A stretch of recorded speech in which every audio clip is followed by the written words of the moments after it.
Hi guys! Welcome to Hoi An. Hoi An! Dito kami sa Vietnam, Hoi An, Vietnam. So, this is our first night. Then, meron pa kaming 2 nights dito. I-coach namin yung buong Hoi An. Okay? So, now guys, see you. I'm going to update you to my channel sa YouTube para ma-explore nyo rin yung Hoi An. Hoi An is very pretty. Tapos, part siya ng UNESCO. Yan yung advantage dito.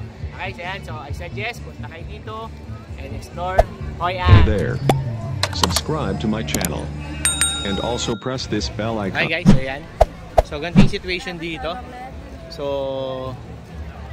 eto yung sinasakyan ng bangka. Okay, so yan. Pagkatapos, alam mo yung kanina, akala namin walang tao. Yung pala, dito sila lahat.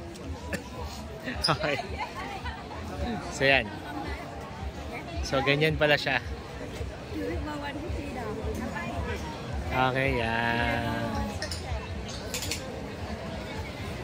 Tapos, ito yung pinaka-bridge.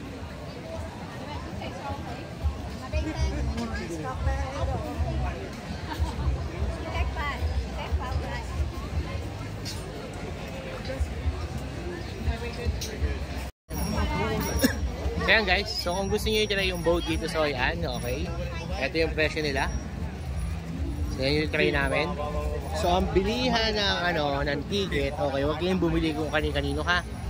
Okay, may bilihan ng ticket dito. So yan, kanina may nag-o-offer sa amin eh. So dumire-diretso lang kami. Ito yung bilihan ng ticket, malapit siya sa bridge. Okay, at ayan yung bridge.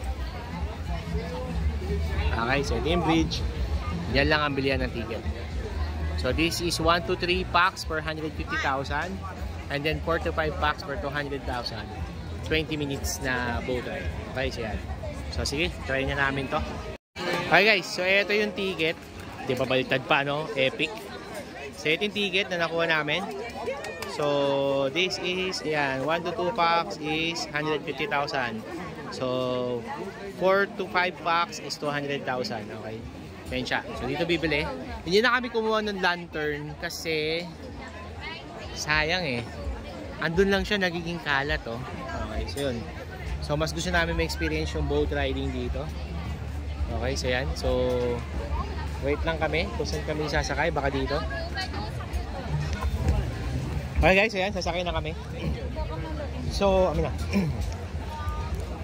Ibibigay nyo kay kuya yung ticket nyo. Okay, tapos yan. Sasakay na niya kayo. Okay, so yan. So, ito, sasakay na kami dito.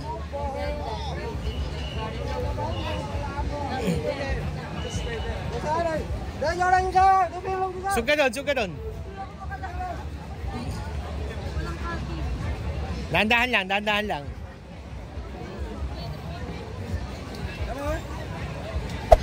Hey there. Subscribe to my channel. And also press this bell icon. Okay, so yan.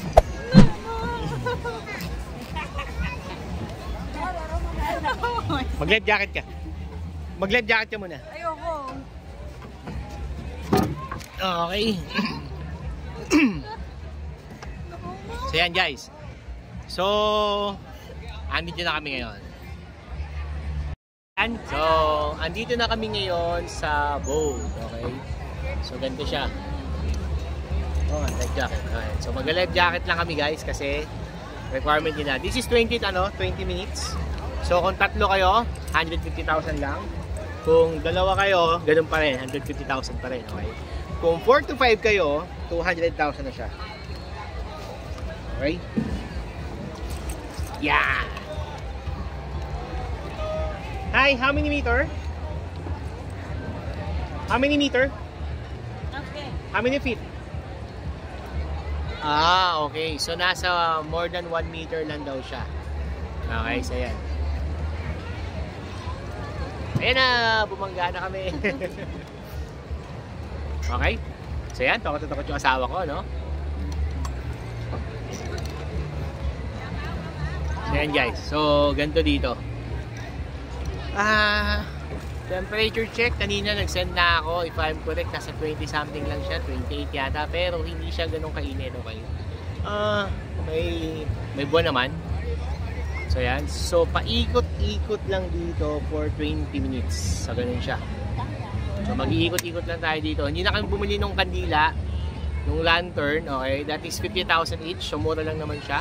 So, dalawa kami, it's 100,000 lang. Pero yun yan, hindi na kami nag-avail nun. Actually yung iba ganun din. So yan. Tapos yan, ganyan siya. Kung sakali nag-avail, ayan yung mga lantern. Okay, yan. Tapos yung iba nasa mga gilid lang. Okay? So, hindi na kasi kung si ate, hindi ko alam kung bakit. Okay, so picture muna kayo mag-asawa. Okay guys, ito siya. So, if I'm correct, tatawid dapat dyan sa bridge na yan, okay? So, yan. So, yung situation na area is ganito. Okay, so yan.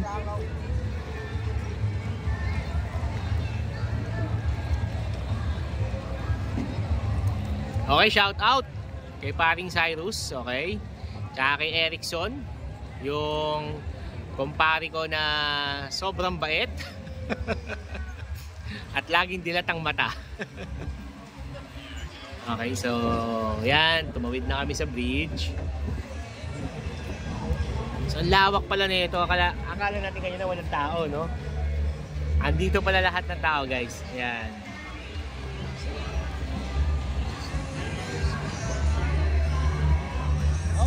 Okay. So yung iba, after ng boat, lumuluwas na sila going to Danang, okay? Kasi yung iba sa Danang sila nag-stay. So pumunta lang sila dito para dito sa lantern na to, sa boat tsaka lantern din sila pumunta dito. Tapos yun, balik sila ng Danang kasi ito is nasa 1 hour away lang from Danang, okay? So sa case namin, kami magti 3 days dito, 3 nights, and then another 3 nights in Danang.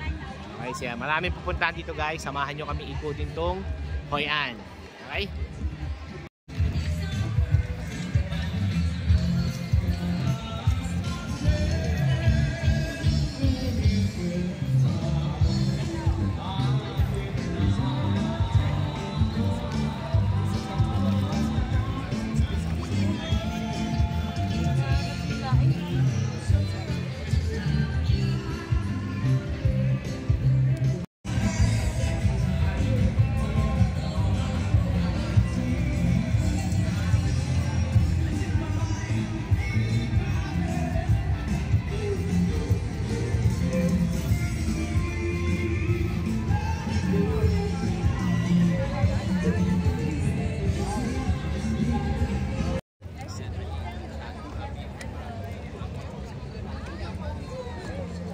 Wait lang.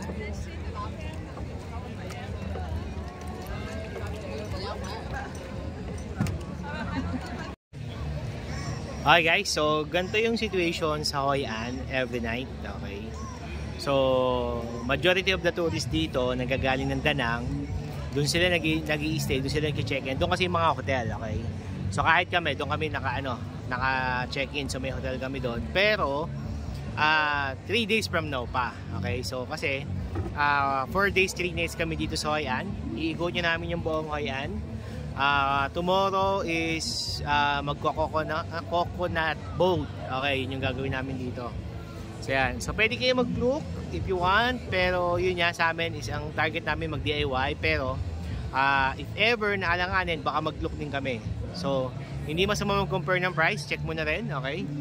So kung sa coconut ride, that is 150,000 dong per head. So ganyan. Pero kung sa Klook, kung sa tingin mo mas mura sa Klook ka. Okay, basta yung palatandaan sa coconut ride, 150,000 per pack.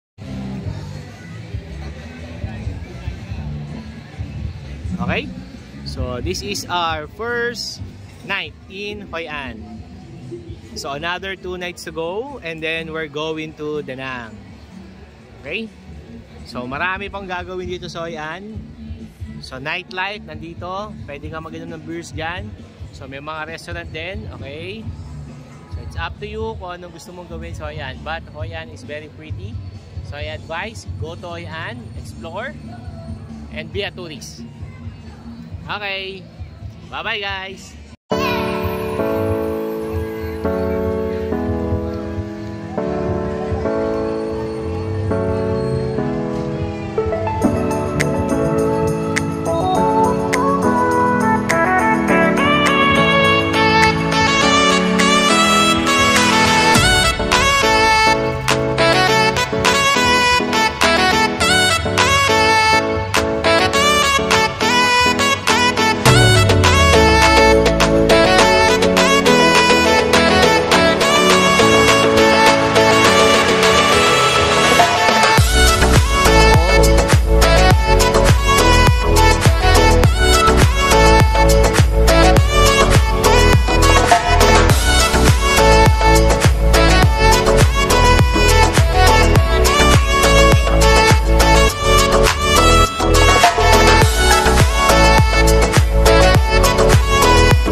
press this bell icon.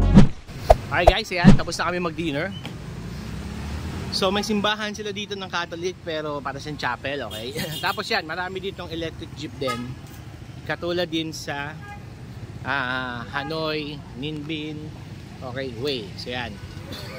Tapos may bike rental dito tsaka motorcycle rental, okay? So yan. Tapos makikita niyo no, congratulations to Hoi An. Yan, congratulations to Hoi An for joining the UNESCO Creative Cities Network. Wow, congrats Hoi An. Okay. So kaya pala mas marami dito pumupunta ng French. Mga taga-Europe yan, dito sila pumupunta. So, iba-iba yung kwan dito. Wait lang guys, tatry ko yung banh mi.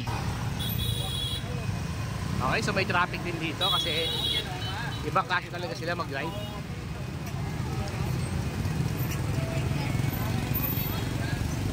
Okay, yung hotel namin is nasa 10 minutes drive papunta dito. Excuse me. So may mga ganito rin sila. Ano yan? What's that? Hello. What's that? What is that? Ah, pancake roll. Is it a dessert? Hello. Is it a dessert? Dessert? Okay, later. Hello. Okay. No, later. Okay, later. So, yan. So, pancake daw yon guys, na nilagyan ng kung ano-ano. Ewan ko. Okay, may mga kainan pa dito. Actually, wala to kanina. Dumaan kami. So, baka ngayon pala sila nag-start. Oo nga, yun. Pancake. Ano yun? Ayan, guys. So, Khao Hong Lang TP Hoi An. Okay. So, ito siya. Tapos, yun yung record niya. Okay. Yan yung kanilang simbolo. Okay guys, so ito na. So, ito yung pinin namin sa Grab. Dito niya kami binaba kanina. Pero, hindi kami kumain dito kasi we're looking for places na kung saan kumakain yung mga local nila, hindi yung mga tourists. Okay? Kasi kung yung mga tourists lang din, marami niyan kahit saan. Okay? So, yun. So, ang goal ko kasi dito is matikman ko yung traditional food, yung local food ng Vietnam. And ang kagandahan sa kanila, bawat places, may iba't iba silang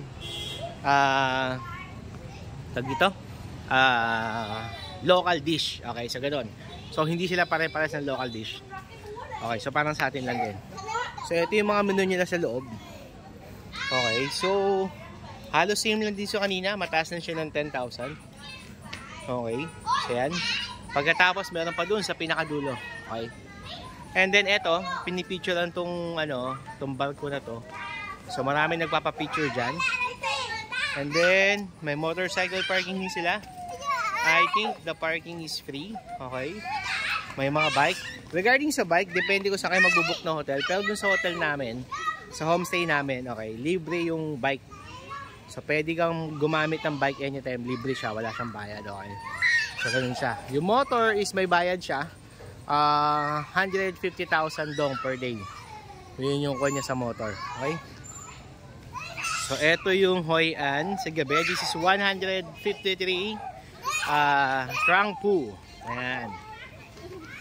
Tapos, may temple dito sa loob. Yung beer, medyo pricey. Ang beer niya is nasa 45,000. So, ganun. So, sa presyo natin, 80 pesos. Okay. So, medyo pricey dito sa loob. Siguro kasi nga, ito yung pinaka-center ng tourism sa kanila. So, maraming foreigner pupunta dito. Pero, bihira yung mga European at French na nakikita kong umorder dito sa loob. Majority sa labas. Yun yung sinundan namin kanina, yung mga French. Kaya napadpad kami doon sa kinainan namin. So, ito yung place. Ayan. Okay. So, full of lanterns. Siya. Okay, so continue natin yung video. Okay, so ganito dito. So time check, nasa 7 o'clock na siya. Tapos yun nga, ang konti ng tao ngayon. Umalis na sila. O yun, baka umalis na sila, baka nasa Danang na sila. Kasi yung Danang is medyo high tech. Okay, so yan. So para tong shopping area wherein pwede kang mamili. But I advise kung bibili kayo sa labas, wag dito. Kasi majority ng presyo nila dito, it's either kapresyo ng Hanoi or more than pa sa Hanoi. Okay, so ganun siya. So ito, meron din siyang mga ganito, mga bar. Okay. Sa hotel namin, ang mura ng mga drinks. So dapat pag hotel mas mahal pero yung nakuha namin, mura siya, even the beers, okay? So kaya pala may naglalasing na foreigner doon kanina. Kasi mas mura doon kumpara dito. Okay, so ganito yung night walk dito. Malaki siya. Okay, so marami pang pupuntahan. So guys, kanina, bibidyo ko na later para ma-idea kayo, okay? Kasi akala namin dead end na siya, pero kilala nyo naman ako.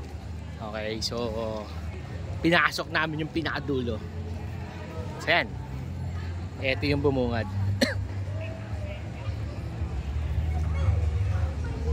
Okay, so ito siya. Ang ganda, sobra.